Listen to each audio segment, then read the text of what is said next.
I suppose it is. I think it would be hard for me to define it exactly because I've been doing it for so long that it's just integrated into my work in my life.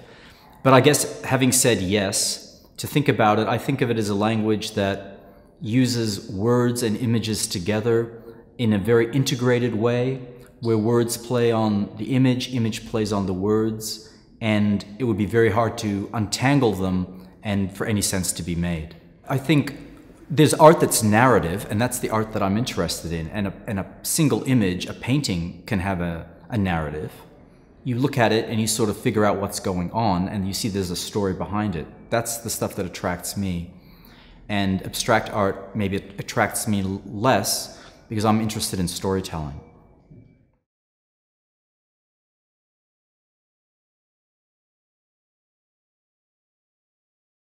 That's probably a smart idea. Images can be read in so many ways. It's impossible to really control how things are read.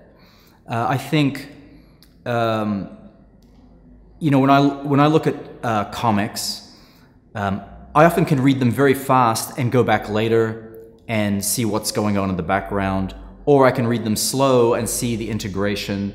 It sort of depends on what your mood is and how much time you have in some cases.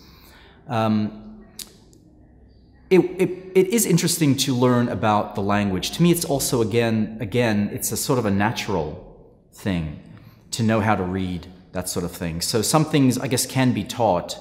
I was never really taught them myself. It's just through experience I've learned them. But you know, in the academic setting, it might there might be something else going on where you feel like you have to teach this before people learn how to draw.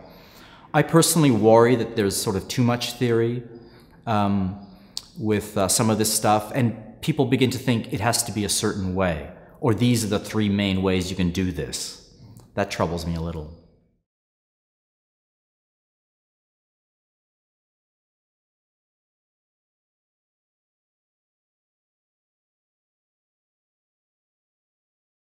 I do try to teach some of the very basics.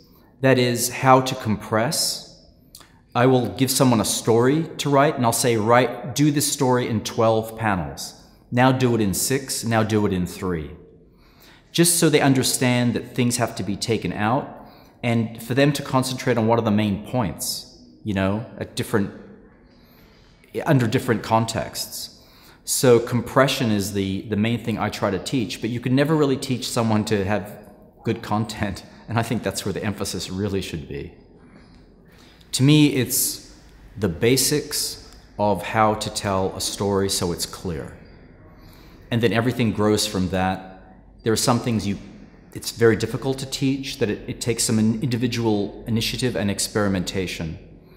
That's what I'd like to teach. The thing you cannot often teach is, you know, find your own direction, go your own way, think of an interesting narrative.